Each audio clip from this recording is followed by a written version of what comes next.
Authorities have identified the 4 people who were killed when a plane crashed into 2 Connecticut homes Friday. East Haven police formally confirmed that the pilot of the small, propeller-driven plane was 54-year-old former Microsoft executive Bill Henningsgaard. Henningsgaard was flying with his 17-year-old son Maxwell, who also died in the crash. 13-year-old Sade Brantley and 1-year-old Madisyn Mitchell, who lived in one of the East Haven homes hit by the plane, were killed as well. Henningsgaard's brother Blair, the city attorney in Astoria, said Bill Henningsgaard and his son were traveling the East Coast to visit colleges, and Connecticut was part of the itinerary. Blair Henningsgaard said the family learned it was Bill Henningsgaard's plane through the tail number. On Saturday night, dozens of people turned out for a vigil at Margaret Tucker Park to honor those who died in the crash. Among those in attendance was 39-year-old Joann Mitchell, the mother of the 13-year-old and the 1-year-old. Mitchell, who did not speak at the vigil, was home at the time of the crash, but managed to escape. The Hartford Courant reported that Mitchell posted the following message on her Facebook page: "My heart is at a standstill. The feeling of emptiness engulfs me. Mommy will always love you.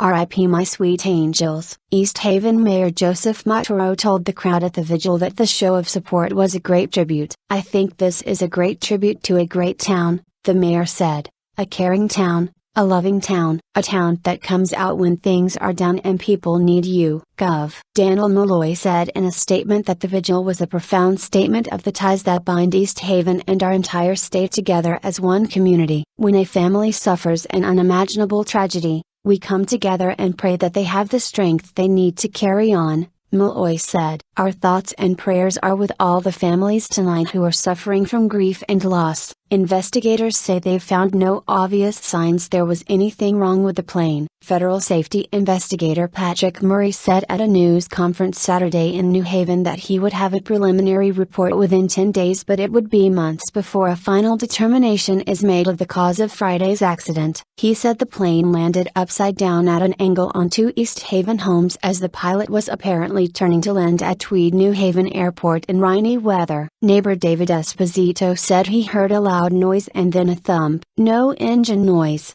nothing," he said. He also said he heard Mitchell screaming that her children were inside the burning home. He said he ran into the upstairs of the house, where Mitchell believed her children were, but they could not find them. They returned downstairs to search, but he dragged the woman out when the flames became too strong. Frank Diglio, 55, told the Courant that he was driving nearby and pulled over when he saw people screaming and crying. Diglio said he and another man tried digging through the room to find the children, but were forced to leave after 10 minutes when the fire at the house became too intense. "The plane was burning slow and then it started really burning," he told the newspaper. "The fire engines arrived in like 10 minutes. They came real quick and they told us all to move. The house got really out of control." Tweed's airport manager, Lori Hoffman Torres, said the pilot had been in communication with air traffic control and did not issue any distress calls. "All we know is that it missed the approach and continued on. There were no distress calls as far as we know,"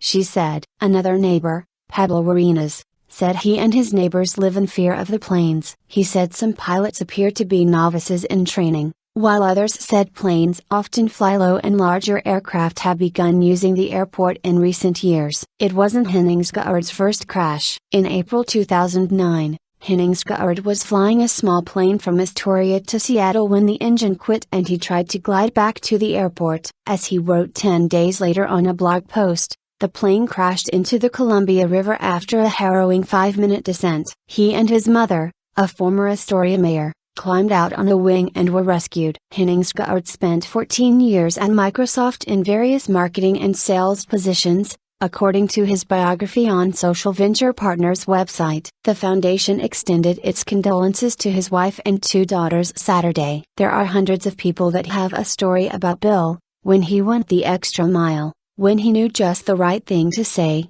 how he would never give up. He was truly all in for this community, heart, mind and soul," the foundation posted Friday on its website. Henningsgaard was a longtime board member at Youth East Side Services, a Bellevue, Washington-based agency that provides counseling and substance abuse treatment, and led the organization's $10.7 million fundraising campaign for its new headquarters, which opened in 2008.